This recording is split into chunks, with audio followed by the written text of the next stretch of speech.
Buenas, mi nombre es Sebastián Luna y hoy les hablaré sobre lo que es el derecho sucesoral.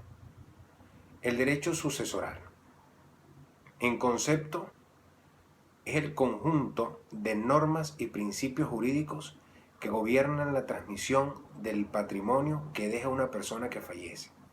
Es decir, podemos mencionar que el derecho sucesoral es quien nos da las herramientas o los procesos que se activan luego de que una persona fallece.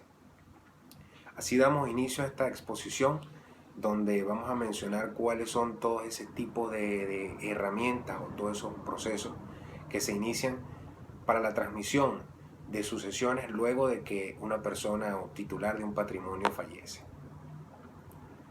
Cuando hablamos de los derechos, del derecho sucesoral, tenemos que mencionar los derechos transmisibles al heredero.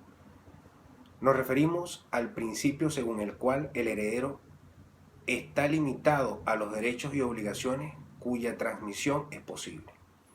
Así como existen derechos transmisibles, también existen derechos intransmisibles y les puedo mencionar unos 6 de ellos. Los derechos y poderes derivados de las relaciones familiares, los derechos de usufructo, los derechos y obligaciones tanto del mandante como del mandatario derivados del contrato de mandato. 4. Igualmente los derivados del contrato de sociedad, el derecho de alimentos y el contrato de arrendamiento de obras. Todos estos son derechos intransmisibles. También cuando mencionamos o hablamos de lo que es el derecho sucesoral, hablamos de lo que es el momento de la sucesión. El momento de la sucesión es uno solo y se apertura en el momento que se produce la muerte del titular de un patrimonio. Como bien les había mencionado, en el derecho sucesoral existen diferentes herramientas o procesos. Una de esas herramientas es la herencia. Vamos a dar un concepto general de lo que es la herencia.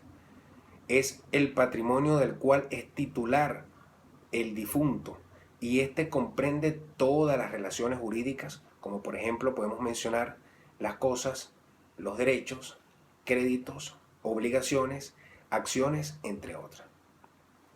Si mencionamos la herencia, tenemos que mencionar también los dos tipos de herencia que existen: la herencia yacente y la herencia vacante. Cuando hablamos de la herencia yacente, se declara cuando se ignora quién es el heredero o cuando han renunciado los herederos testamentarios. En este caso, la herencia vacante, el juez podrá emplazar por edicto a los que se crean con derechos a la herencia, pasado un año después de fijado los edictos sin haberse presentado nadie reclamando la herencia reputada yacente. El juez declara vacante la herencia y pondrá en posesión de ella al empleado fiscal respectivo. También dentro del derecho sucesoral existe lo que es la comunidad de gananciales y la herencia. El primero es la institución del derecho de familia, que empieza precisamente el día de la celebración del matrimonio. Toda situación en contrario será nula.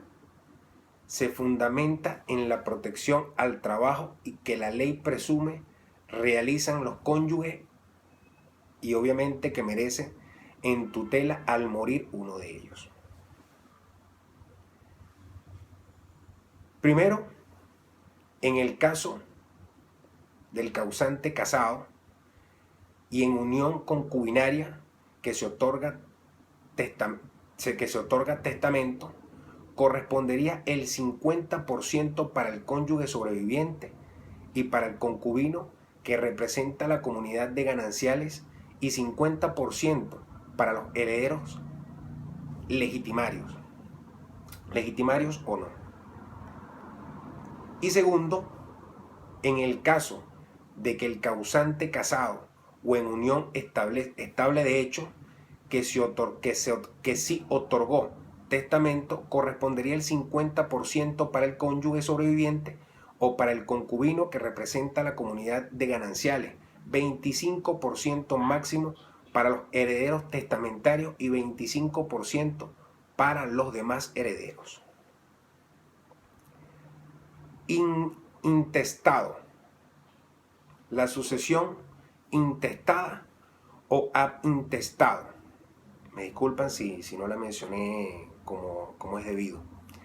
Es la que se refiere de acuerdo a la ley cuando no existe testamento o cuando habiendo testamento el testador no ha dispuesto de todos los bienes, entonces la parte dispuesta se refiere conforme a las normas establecidas en nuestro Código Civil. Con respecto a la capacidad para suceder, el artículo 808 de nuestro Código Civil reza lo siguiente: toda persona es capaz de suceder salvo las excepciones determinadas por la ley. Indignidad. De igual forma, el artículo 810 de nuestro Código Civil establece que es indigno quien haya cometido un delito en contra de sus padres. La persona proclamada indigna por un tribunal pierde los derechos de heredar los bienes de su progenitor. La indignidad es un castigo impuesto por la ley que ocasiona la pérdida de los derechos de poseer los bienes del difunto. Para concluir, explicaré lo que consiste la coalición hereditaria. Básicamente es llevar al patrimonio hereditario las operaciones de la transmisión de bienes realizados por el causante. Muchísimas gracias.